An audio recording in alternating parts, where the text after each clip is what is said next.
सत्य समाचार, तटस्थ समाचार, समाज बदल्ने हाम्रो अभियान। नमस्कार, यो हो टाइम समाचार। म वीरेन्द्र मन सुरु गरौँ 83 जनामा कोरोना संक्रमणको पुष्टि सम्बन्धी प्रसङ्गबाट।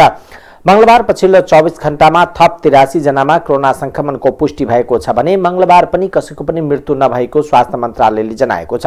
स्वास्थ्य तथा जनसङ्ख्या मन्त्रालयका अनुसार 4734 जनाको पीसीआर परीक्षण गर्दा 57 जना र 3150 जनाको एन्टिजेन परीक्षण गर्दा 26 जना गरी कुल 83 जनामा संक्रमणको पुष्टि भएको हो। मंगलबार पछिल्लो 24 घण्टामा 130 जना कोरोनाबाट निको भएका छन् भने हाल 4746 जना सक्रिय संक्रमित रहेका छन्, जसमध्ये 4671 जना होम आइसोलेसनमा रहेका छन् भने 75 जना संस्थागत आइसोलेसनमा रहेका छन्। कोरोनाका बिरामी मध्ये 30 जना आइसियु र 6 जना भेन्टिलेटरमा उपचाररत छन्।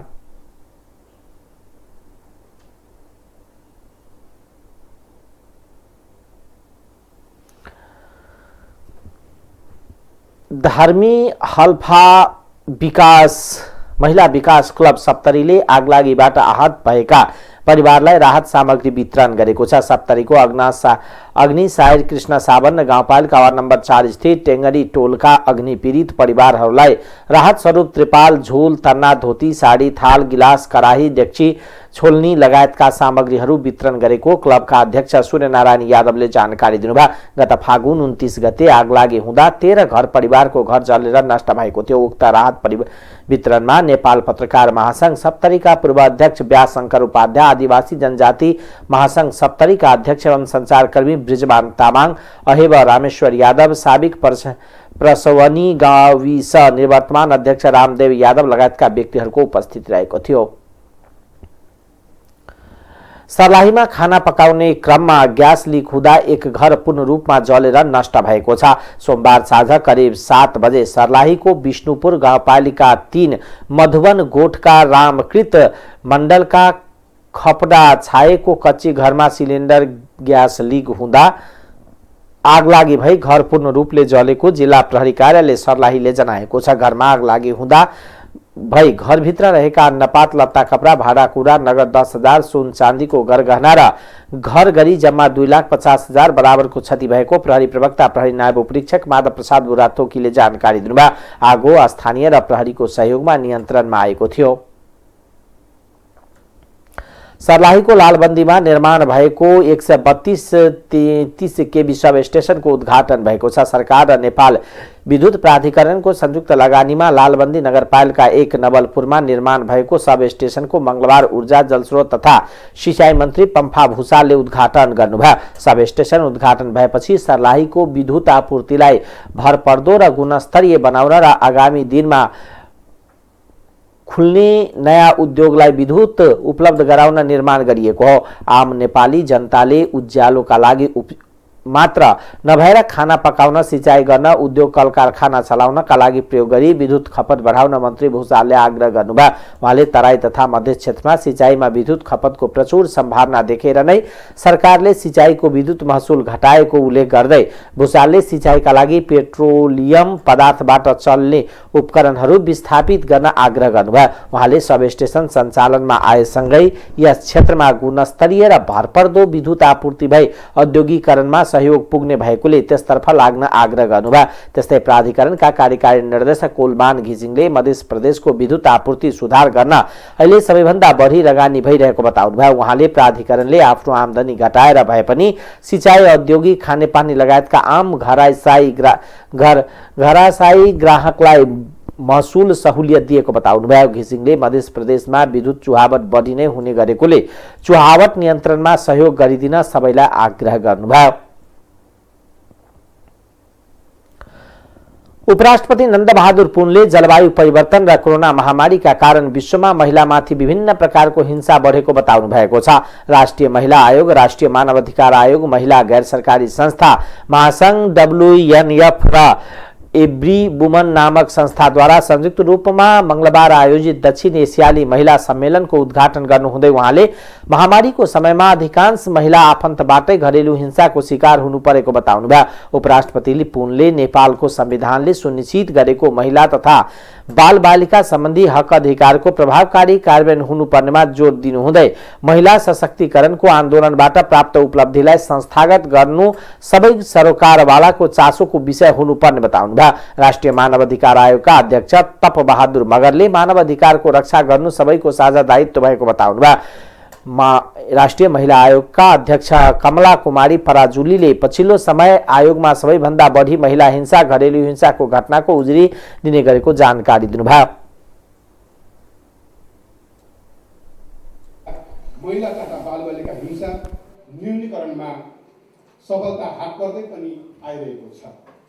नेपालले संविधान प्रदत्त महिलाको हक बालबालिकाको हकलाई पूर्ण कार्यान्वयन गर्नेछ भन्ने पनि म विश्वास दिलाउन चाहन्छु र संविधान ऐन र कानुनको कडाइका साथ कार्यान्वयन गरेर महिला तथा बालबालिकामाथि हुने हिंसा न्यूनीकरणमा नयाँ सफलताहरू पनि मिल्नेछ।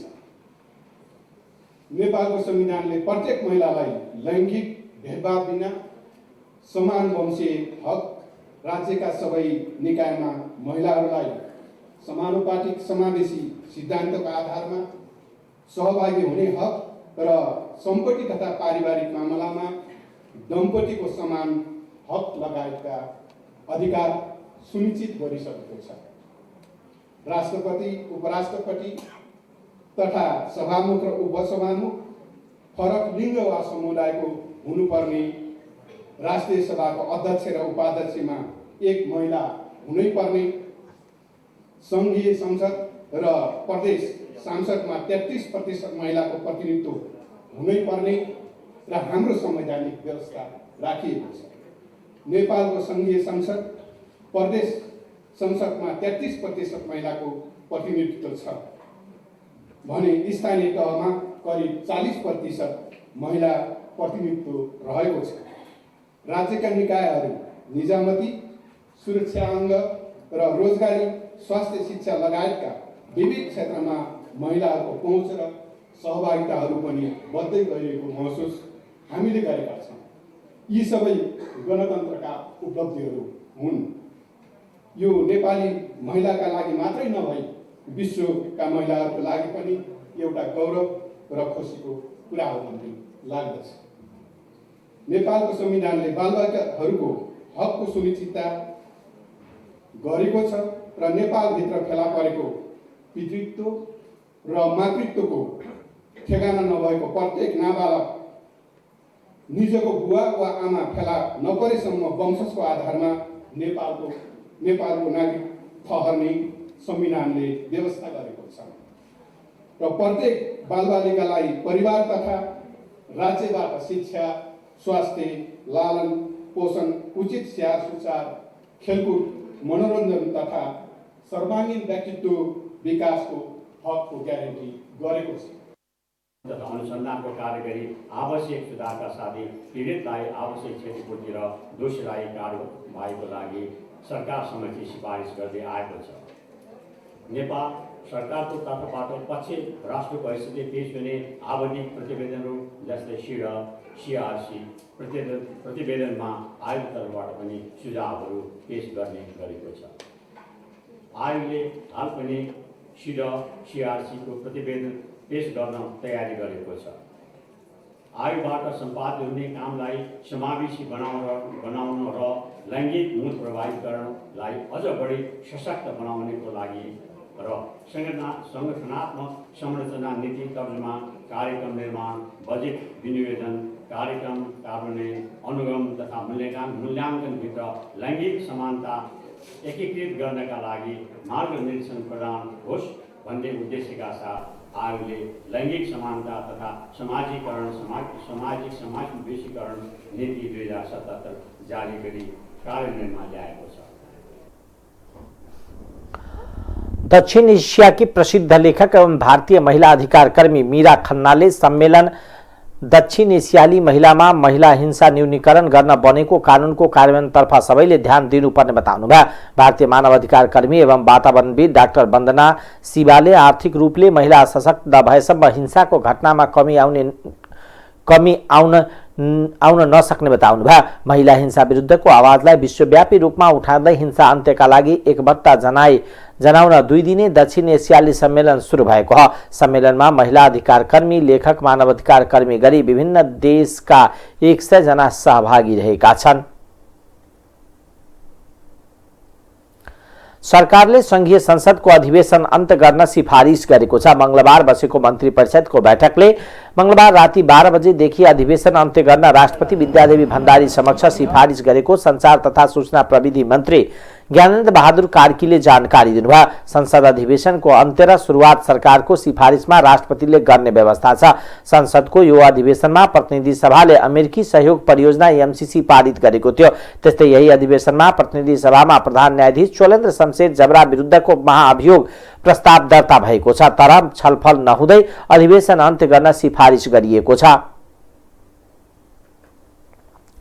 नेपाल सरकार र साउदी अरब बीच सहयोग सम्झौतामा हस्ताक्षर भएको छ। मंगलबार बिहान परराष्ट्र मन्त्रालयमा नेपाल र साउदी अरबका परराष्ट्र मन्त्री स्तरीय बैठकमा जर्नल कोअपरेसन एग्रिमेन्ट सहयोग सम्झौतामा हस्ताक्षर भएको छ। सम्झौता पत्रमा नेपालको तर्फबाट परराष्ट्र मन्त्री डाक्टर नारायण खड्का र साउदीका तर्फबाट साउदी विदेश मन्त्री फैसल बिन फरहान अल साउदले हस्ताक्षर गर्नुभएको छ। सम्झौतासँगै नेपाल र साउदी अरब बीच संचार, शिक्षा, संस्कृति, उद्योग, खेलकुद लगायतका क्षेत्रमा सहकारीको बाटो खुलेको छ। साउदी अरब नेपाली श्रमिकको प्रमुख गन्तव्य देश हो। देश कामका सिलसिलामा झण्डै 4 लाख नेपाली साउदी अरबमा छन्। 23 सदस्यीय प्रतिनिधि मण्डलको नेतृत्व गर्दै नेपालको 2 दिने औपचारिक भ्रमणमा काठमाडौँ आएका विदेश मन्त्री राजकुमार फैसलले राष्ट्रपति विद्यादेवी भण्डारी र प्रधानमन्त्री शेरबहादुर देउवासँग शिष्टाचार भेटवार्ता गर्नुभएको परराष्ट्र मन्त्रालयले जनाएको छ। 2 दिने नेपाल भ्रमणका लागि काठमाडौँ आएका छन्।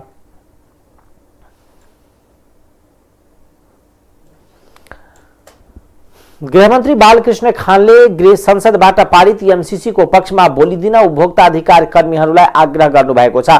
मन्त्री खानले उपभोक्ता हितकै लागि सरकारले एमसीसी संसदबाट पारित गराएको उल्लेख गर्दै त्यसको पक्षमा बोलिदिन उपभोक्ता अधिकार कर्मीहरूलाई आग्रह गर्नुभएको हो। विश्व उपभोक्ता अधिकार दिवसको अवसर पारेर मंगलबार काठमाडौँमा आयोजित एक कार्यक्रममा बोल्दै उहाँले प्रेस फ्रिडम, मानव अधिकारको रक्षा र निर्वाचन माध्यमबाट सरकार बनाउने मुलुकले मात्र एमसीसी परियोजना प्रस्ताव गर्न पाउने भएकोले त्यसले देश र जनताको हित नहुने भन्ने प्रश्न नउठ्ने तर्क गर्नुभयो। एमसीसी परियोजना घर घरमा बिजुली पुर्याउनको लागि ट्रान्समिसन लाइन बनाउने परियोजना भएको भन्दै गृहमन्त्री खानले त्यसमा कसरी राष्ट्रघात भयो भन्ने प्रश्न गर्नुभयो। उहाँले अहिले एमसीसी आए अमेरिकी सेना र गोला बारुद आउने आशंका गरेकोमा पनि आपत्ति जनाउनुभयो। बिजुलीको ट्रान्समिसन लाइन बनाउने सो परियोजनाबाट अमेरिकी सेना र गोला बारुद नआउने उहाँको भनाइ थियो। फेरि एग्रिमेन्ट गर्दाखेरि के गर्दैछ भने एमाउन्ट द चाहिने कन्ट्र्याक्टर्स भन्दा जुन देशको चाहिँ नि बेग्ने लगानी गरेको त्यही देशकाले मात्रै भर्न पाउने कि बिडिङ ठेक्का त्यसले मात्रै लिन पाउने कि त्यही देशले मात्रै। अब त्यस्तो लगानीको बारेमा कुनै टिका टिप्पणी हुँदैन। अनि एमसीसी यो त अमेरिकन ट्याक्स पेयर्सहरूले, जनताले अमेरिकन सरकारलाई दिएको ट्याक्सबाट यहाँ चाहिँ तपाईँलाई प्रवाह गरेको चाहिँ ग्रान्ट हो, अनुदान हो। यो अनुदानको खर्च कसरी गर्यो, गरेस् कि गरेनस्, किन गरेनस्, समयभित्र काम सिद्ध्या भन्नु पनि अन्याय हो र। अनि यो बिडर को हुन्छ भन्दा संसारभरिका बिडर्सहरूले बिड गर्न पाउँछ। जसले अहिले चाहिँ यहाँ त्यो एमसीसीको विरोध गरेको छ त्यसैले पनि ठेक्का पाउन सक्छ कि। अब त्यसले गर्दाखेरि अब यो एमसीसी कारणले पनि उपभोक्ता अधिकारलाई केही न केही गम्भीर प्रभाव पार्छ होला भनेर मैले यो उपभोक्तासँगै जोडेँ। किन बिजुली उत्पादन गर्नु पर्यो नि त। उत्पादन गरेर बिजुली चाहिने हामीले छिमेकी मुलुकलाई बेच्नु पर्यो नि त। उत्पादन गरेर बिजुली चाहिने हामीले घर आँगनमा चुल्हा चौकामा पुर्याउनु पर्यो नि त, कल कारखानामा पुर्याउनु पर्यो नि त। त्यो पुर्याउनु सकिएन भने त उपभोक्ता अधिकार पनि काम लागेन। सदैव के अरे अविरल बगिरहन्छ, बागमती भने जस्तै नदी बगिरहेको छ, पानी बगिरहेको छ, त्यसलाई ऊर्जामा रूपान्तरण गर्न सकेका छैन भने त्यसले अघि भने तपाईँहरूले भने हाम्रो व्यापार भुक्तानी या व्यापारको सन्तुलन चाहिँ नि त्यसले गर्ला, विदेशी संस्कृति बढ्ला र हामीले त्यसलाई अरू महत्त्वपूर्ण ठाउँमा खर्च गर्न सकिएला भन्ने चाहिँ नि विश्वास व्यक्त गर्न चाहन्छु। त्यसरी नै उपभोक्ता कुरा गर्दाखेरि अब अस्ति नै के भयो भने हाम्रो सरकारी कारखाना,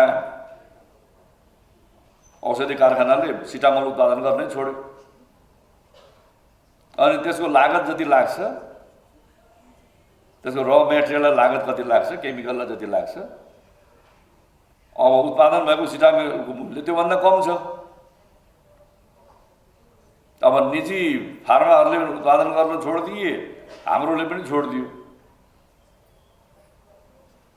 पछि चाहिँ नि छलफल भएपछि अनि प्रधानमन्त्रीले नै त्यसलाई इन्टरभेन्सन गरेर उत्पादन गर्नुहोस् भनेर निर्देशन दिनुपर्ने, भन्नुपर्ने अवस्था आयो। गृहमन्त्री खानले उपभोक्ता हितलाई ध्यानमा राखेर सरकारले बिजुलीको खपत बढाउने र पेट्रोलियम पदार्थको आयात प्रतिस्थापन गर्दै लैजाने नीति लिएको पनि प्रश्न पार्नुभयो। त्रिभुवन विश्वविद्यालय केन्द्रीय पुस्तकालयको नयाँ बन्ने अत्याधुनिक भवनको शिक्षा विज्ञान तथा प्रविधि मन्त्री एवं सहकुलपति देवेन्द्र पौडेल र नेपालका लागि भारतीय राजदूत विनय मोहन कात्वालले संयुक्त रूपमा शिलान्यास गर्नुभएको छ।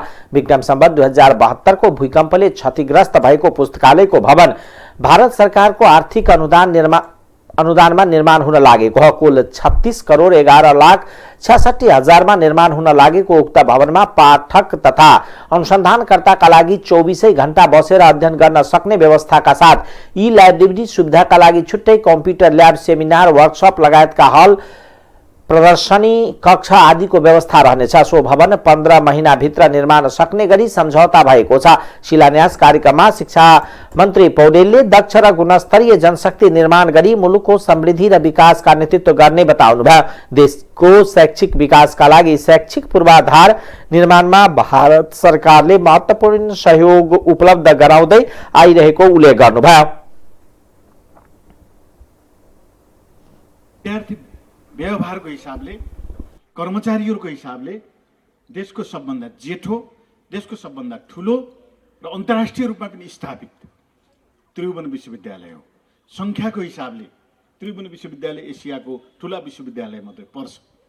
तर फेरि पनि यसलाई हामीले अझै यसलाई अगाडि बढाउनको निम्ति कतिपय सुधारका आवश्यकताहरू छन् र त्यो सुधारका प्रक्रियामा तपाईँहरू अगाडि बढ्नुहोला र हामी कानुनसित सम्बन्धित कुराहरू पनि परिमार्जन गरेर हामी अगाडि बढाउने प्रक्रियामा मन्त्रालय लागि परेको छ। र हामी सबैको साझा सङ्कल्प र चुनौती भनेको के हो भने नेपालको शिक्षा प्रणालीलाई सुधार गर्नु, उच्च शिक्षा, माध्यमिक शिक्षा र त्यसको साथसाथै प्राविधिक शिक्षा। र हामीले देशका 753वटै पालिकामा प्राविधिक शिक्षालयहरू पुर्याउने र प्राविधिक शिक्षालयहरूको नक्साङ्कन गर्ने र दक्ष प्राविधिक जनशक्ति तयार गर्ने र उत्पादित जनशक्तिलाई रोजगारमा जोड्ने, शिक्षालाई सिपसँग र सिपलाई रोजगारसँग जोड्ने गरी हामी प्रक्रिया अगाडि बढाएका छौँ। र यो सबै कुराको नेतृत्व गर्ने उत्पादित जनशक्ति पनि व्यवहारको हिसाबले सबैतिर फैलिने हिसाबले त्रिभुवन विश्वविद्यालय हो। र त्यसको साथसाथै उत्पादित भएको जनशक्तिलाई क्षमता अभिवृद्धि गरेर विकास र समृद्धिको प्रक्रियामा अगाडि बढेको देशको नेतृत्व गर्ने पनि यही विश्वविद्यालयका उत्पादित जनशक्तिले हो। चाहे इन्जिनियर हो, चाहे चाहिँ डक्टर हुन्, चाहे चाहिँ तपाईँको नर्स हुन्, चाहे चाहिँ तपाईँको अरू कतिपय क्षेत्रका किन नहुन्, यो विश्वविद्यालयको भूमिका नेतृत्वदायी भूमिका रहने भएको हुँदाखेरि मैले संक्षिप्त रूपमा पत्रकारहरू साथीहरूको बिचमा के अनुरोध गर्न चाहेँ भने तपाईँहरूले अहोरात्र साँझ बिहान खटेर एउटा सङ्कल्प गरौँ र संसारमा एउटा मेसेज दिउँ। त्रिभुवन विश्वविद्यालय नेपाल जस्तो देशमा रहेर पनि सक्षम, प्रभावकारी, दक्ष जनशक्ति उत्पादन गर्ने फरक प्रकृतिको विश्वविद्यालय हो। त्यस कारणले यो विश्वविद्यालयमा अरू देशका अध्ययन गर्ने विद्यार्थीहरू पनि आउने एउटा आकर्षण केन्द्रको रूपमा यसलाई अगाडि बढाउन सक्छ भन्ने कुराको मेसेज तपाईँहरूले दिनुपर्छ। vision is to Tribhuvan build an all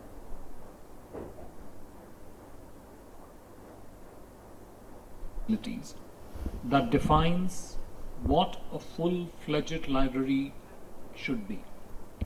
And to meet this vision, the embassy has taken a particular interest to ensure that this library has the best in structure and also in the ease of its functioning.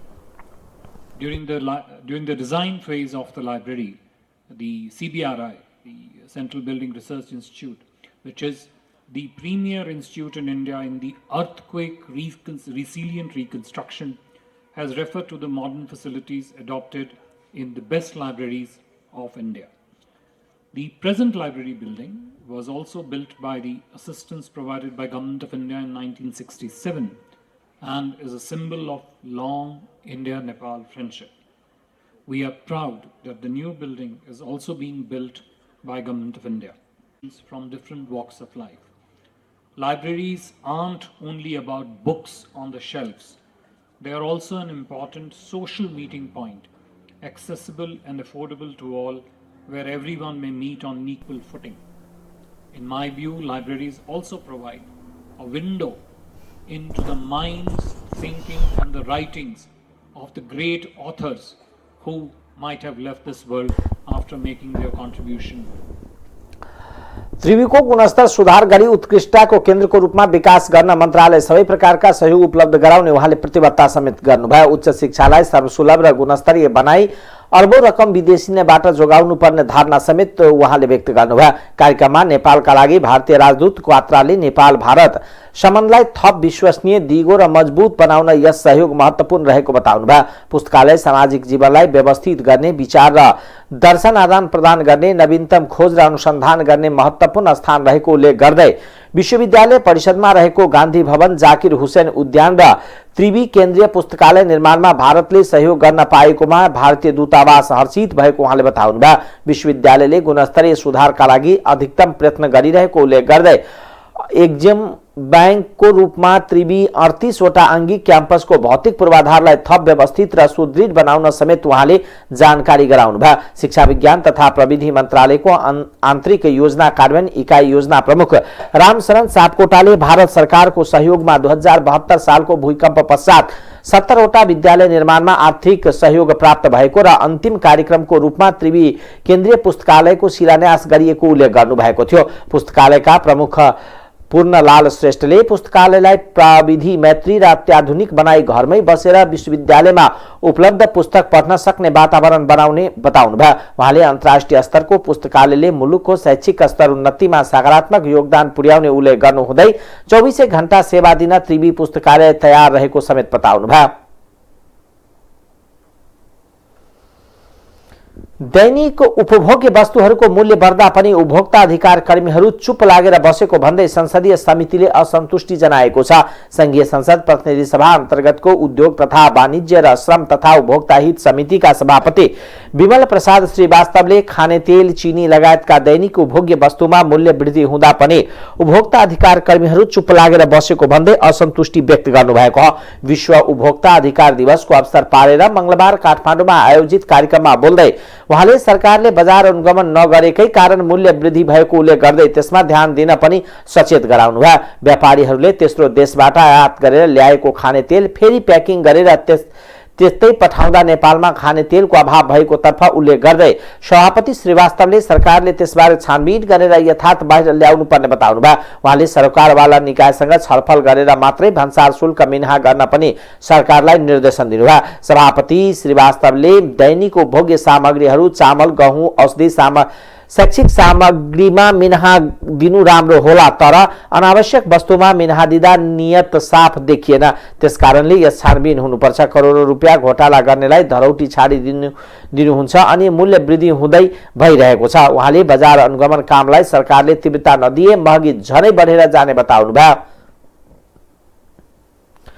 प्रमुख प्रतिपक्षी दल नेकपा एमालेका अध्यक्ष केपी शर्मा ओलीले आगामी स्थानीय तह निर्वाचनमा कम्तीमा 60% स्थानीयतामा आफ्नो पार्टीले जित्ने दावी गर्नुभएको छ। मंगलबार काठमाडौँमा आयोजित अखिल नेपाल महिला संघको 7औं राष्ट्रिय सम्मेलन आयोजक कमिटीको तेस्रो पूर्ण बैठकलाई सम्बोधन गर्दै अध्यक्ष ओलीले स्थानीय तह निर्वाचनमा 60 देखि 70% स्थानीय तहमा एमाले जित्ने दावी गर्नुभएको।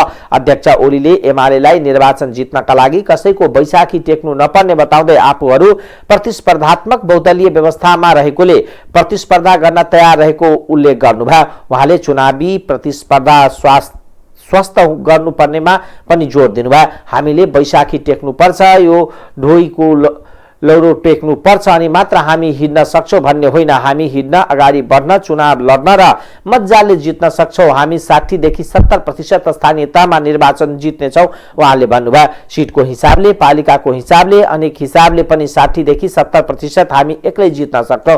त्यस अनुसारको तयारी गरौं। अध्यक्ष ओलीले आफूहरू केही ठाउँमा हार्न पनि तयार रहेको बताउनुभयो। इन्टरभ्यूको सो मैले शीर्षक मात्रै हेरेको थिएँ, स्थानीय निकायको निर्वाचन, स्थानीय तहको निर्वाचन बहिष्कार गर्ने उहाँहरूको पार्टीले। किन बहिष्कार गर्ने भन्दा उहाँहरूको कतै पनि जित्ने स्थिति छैन। त्यो पार्टीसँग मिलेन भने एमाले समाप्त हुन्छ अरे, एउटा बुद्धिजीवीले लेखेको छ। कम्युनिस्ट मिलेनन् भने समाप्त हुन्छ, मिल्ने कि समाप्त हुने। मोहन वैद्यजीलाई भने कि कम्युनिस्ट पार्टीलाई भने? माधव कुमार नेपाल भन्नेको गुटलाई भनेको कि एमालेलाई भनेको? एमालेलाई भनेको भने यस्ता जिस्क्याउने खालका कुराहरू नगर्न म सबैलाई सुझाव दिन्छु। अनि भन्ने होइन, हामी हिँड्न सक्छौँ, हामी अगाडि बढ्न सक्छौँ, हामी चुनाव लड्न सक्छौँ, हामी मजाले जित्न सक्छौँ। प्रचलित छ नि अहिले त्यो कुनै कुनै पार्टीलाई त उधमै भएको छ।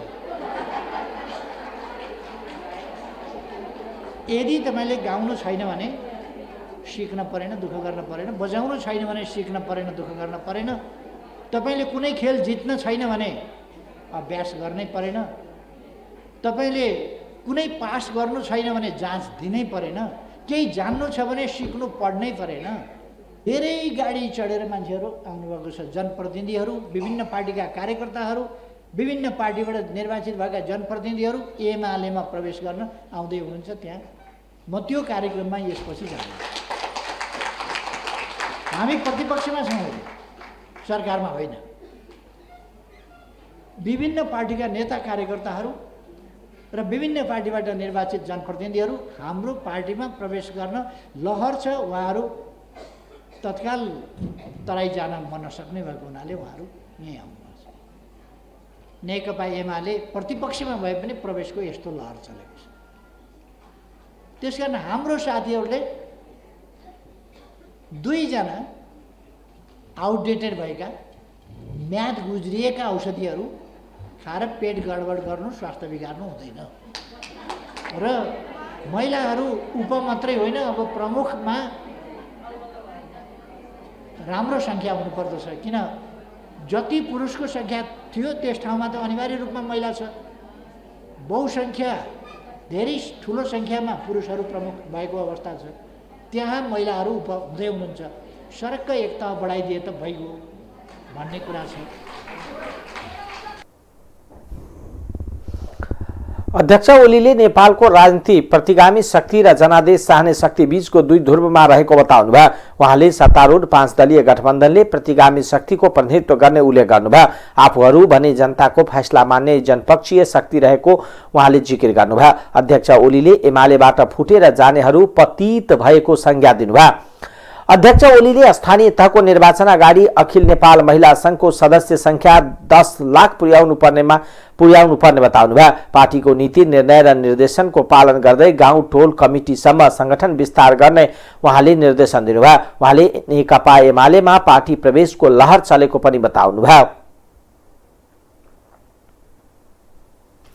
नेकपा एमालेका अध्यक्ष केपी शर्मा ओलीले पर्सा जिल्लाका जनप्रतिनिधि सहित जनता समाजवादी पार्टीका विभिन्न कार्यकर्तालाई आफ्नो पार्टीमा प्रवेश गराउनु भएको छ। एमाले पर्सा काठमाडौँ सम्पर्क मञ्च र युवा संघ नेपाल भक्तपुर शाखाले मंगलबार भक्तपुरमा आयोजना गरेको कार्यक्रममा पूर्व प्रधानमन्त्री ओलीले पर्साको पोखरिया नगरपालिका 6 का वार्डाध्यक्ष सियानन्दन प्रसाद चौहान र जनता समाजवादी पार्टी निकट समाजवादी विद्यार्थी युनियनका मुख्य सचिव राकेश महतो लगायतलाई प्रवेश गराउनु भएको हो। नवप्रवेशीलाई स्वागत गर्दै अध्यक्ष ओलीले एमालेको देश बनाउने सही बाटो र सही गन्तव्यलाई मान्दै अहिले विभिन्न पार्टीबाट एमालेमा प्रवेश गर्नेको लहर चलेको बताउनुभयो।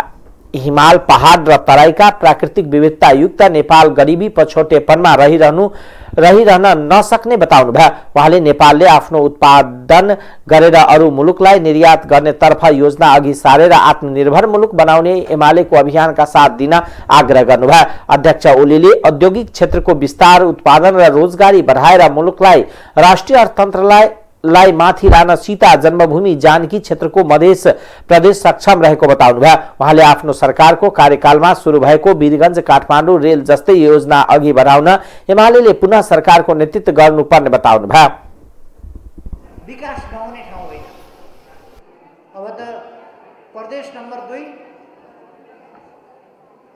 मधेस नाम दिएको छ। त्यो वास्तवमा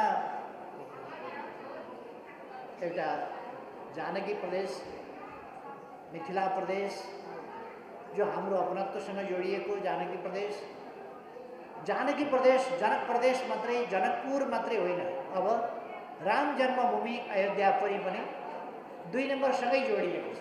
केही 2 नम्बर, केही 3 नम्बर। पहिलेको त 2 नम्बरै हो, अहिले मात्र 3 नम्बर परेको थोरी थियो। अत्यन्तै यही छिन्नमस्ता, यही गढीमाई, यही जनकपुर, यही अयोध्यापुरी यस्ता मन्दिरहरू चौडा गर्ने तपाईँहरूले देख्नुभएको छ। ढल्केबरदेखि जनकपुर एकपल्टमा 2.5 घन्टा लगाएर ढल्केपुरबाट जनकपुर पुगेका थिएँ। बाटो त्यति खराब थियो। अहिले 15 मिनट 20 मिनटमा ढल्केबर जनकपुर सजिलोसँग गाडी नहल्लाइकन पुर्याउन सकिन्छ। 80,000 बिघा जमिन सिँचाइएको छ। 1,85,000 बिघा सिँचाइ हुने आयोजना बन्दैछ र त्यहाँ 31 मेगावाट विद्युत पनि निस्किन्छ। यसरी यस क्षेत्रमा पर्यटन, कृषि, उद्योग, व्यापार सबै क्षेत्रमा हामी राम्रो गर्न सक्दछौँ। र हामीले भनेको नारा लाउँदा बेटी बचाऊ बेटी पढाऊ भन्ने व्यवहारमा साइकल पचाऊ वाला काम, त्यस्तो खालको काम हामी गर्छौँ। तपाईँहरूले 2 नम्बरको आकर्षक नारा देख्नुभयो होला। मोदीजीले बेटी बचाऊ भन्ने एउटा नारा लगाउनु भएको थियो। त्यसलाई यता साप्टी लिएर साथीहरूले बेटी बचाऊ बेटी पढाऊ भन्ने नारा लगाउनु हो। साइकल वितरण भयो, साइकल वितरण भएन, हिसाब मिलान।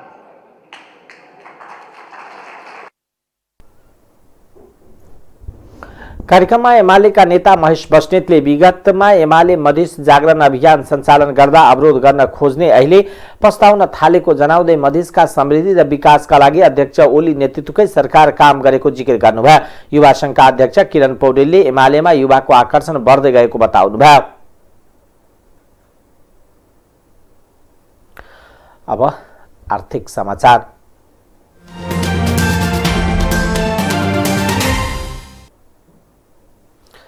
बैंक तथा वित्तीय संस्थाबाट 5 अर्ब रुपियाँ कर्जा प्रवाह भएको छ। नेपाल राष्ट्र बैंकको पछिल्लो तथ्याङ्क अनुसार बैंक तथा वित्तीय संस्थाबाट फागुन 29 गते एकै दिन 5 अर्ब रुपियाँ कर्जा प्रवाह भएको हो। फागुन 27 गते शुक्रबारसम्म 46 खर्ब 93 अर्ब रुपियाँ कर्जा प्रवाह भएकोमा आइतबार 2 अर्बले बढेर कुल 46 खर्ब 98 अर्ब रुपियाँ कर्जा प्रवाह भएको छ। त्यस्तै शुक्रबार यता बैंक तथा वित्तीय संस्थामा थप 2 अर्ब रुपैयाँ निक्षेप सङ्कलन भएको छ। शुक्रबारसम्म निक्षेप सङ्कलन 48 खर्ब 91 अर्ब रुपैयाँ भएको थियो। आइतबार वित्तीय क्षेत्रमा 48 खर्ब 93 अर्ब रुपैयाँ सङ्कलन भएको थियो। यसै गरी कर्जा प्रवाह बढेसँगै CD रेसियोमा चाप परेको छ। निक्षेप सङ्कलनमा कमी आएको समयमा कर्जा प्रवाह बढ्दा CD रेसियोमा चाप परेको हो। राष्ट्र बैंकका आइतबारसम्म CD रेसियो 90.56% रहेको छ। यो गत शुक्रबारका तुलनामा 0.09% ले वृद्धि भएको छ। शुक्रबार CD रेसियो 90.47% रहेको थियो।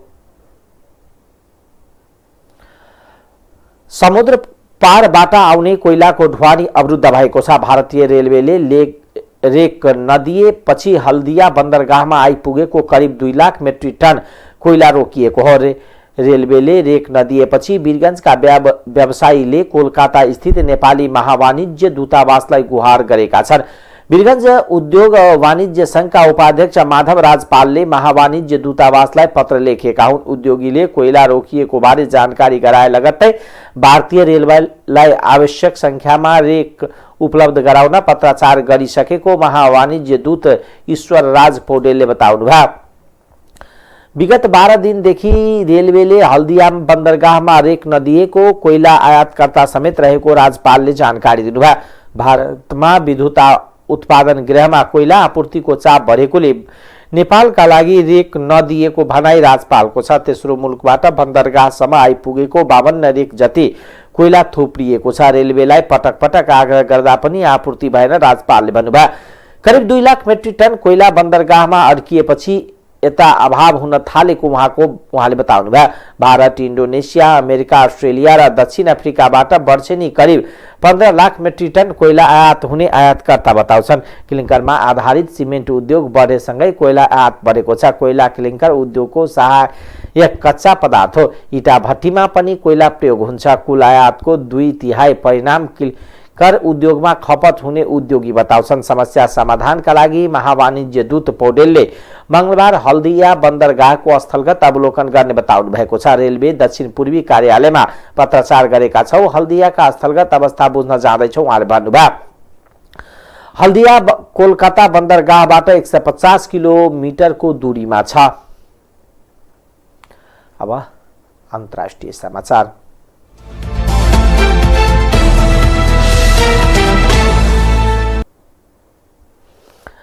चीनमा 2 वर्ष यताकै सबैभन्दा धेरै संख्यामा कोरोनाका संक्रमित भेटिएका छन्। पछिल्लो 24 घण्टामा 5280 जना कोभिडका नयाँ संक्रमित देखिएको र यो संख्या चीनमा 2 वर्ष यताकै सबैभन्दा धेरै भएको नेशनल हेल्थ कमिसन NHC ले जनाएको छ। कडा प्रतिबन्ध र स्वास्थ्य मापदण्ड लागू भए पनि पछिल्लो 2 हप्तामा यसअघि रेकर्ड तोड्ने गरी संक्रमितको संख्या बढ्दै गएको छ। उत्तर पूर्वी शहर चाङचुन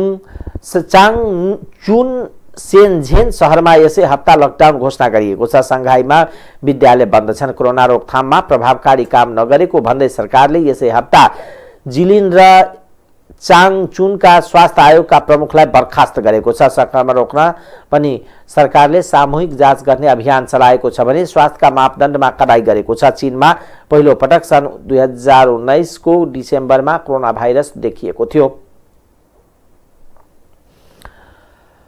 युक्रेनको राजधानी किएभमा बिहान शक्तिशाली विस्फोट भएको छ। किएभको केन्द्र भागमा बिहान कम्तीमा 3वटा शक्तिशाली विस्फोटको आवाज सुनिएको खबरमा उल्लेख छ। विस्फोटका कारण एउटा आवासीय भवनमा आगलागी भएको युक्रेनका सरकारी समाचार संस्था युक्रेन फोर्मले जनाएको छ। विस्फोटपछि धुवाँको मुस्लो उडेको देखिएको छ। थप विवरण आउन सकेको छैन।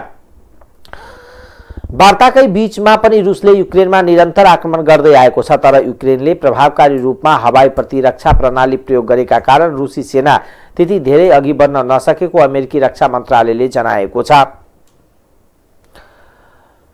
रुसी वार्ता टोलीका प्रमुख व्लादिमिर मेदेन्स्कीले रुस र युक्रेनका बीचमा प्राय दिनहुँ वार्ता भइरहेको जानकारी दिनुभएको छ। रुसी राष्ट्रपति व्लादिमिर पुटिन निकटस्थ समेत मानिनुहुने उहाँले यस्तो जानकारी दिनुभएको हो। उहाँले रुस र युक्रेनका द्विपक्षीय वार्ता टोलीका तर्फबाट दिनहुँ जसो वार्ता भइरहेको बताउँदै निष्कर्ष भने ननिस्किएको जानकारी दिनुभयो। उहाँले सामाजिक सञ्जालमा लेख्नु भएको छ, हामी दिनहुँ जसो वार्ता गरिरहेका छौँ। हामीले रुसी राष्ट्रपति व्लादिमिर पुटिनको एजेन्डा अनुसार वार्ता गरिरहेका छौँ। युक्रेनमा करिब 3 हप्ता अघिदेखि रुसले आक्रमण गरिरहेको छ। रुसले उसको शब्दमा युक्रेनमा विशेष सैनिक कारबाही गरिरहेको छ जसका कारण कयौं नागरिकको ज्यान गएको छ भने युक्रेनका संरचनाहरू पनि ध्वस्त भइरहेका छन्। तर वार्ताबाट कुनै निकास भने निस्किएको छैन। रुस युक्रेन द्वन्द्वले युक्रेनको जनजीवन अस्तव्यस्त भएको छ। युक्रेनमा रहेका आफ्ना नागरिकलाई प्राय सबै देशहरूले फिर्ता लगिसकेको जनाएका छन्। रुसले युक्रेनमाथिको हमला अझै नरोकिएकोले यहाँका नागरिकले दिन प्रतिदिन असुरक्षित महसुस गरिरहेका छन्। अब खेलकुद समाचार।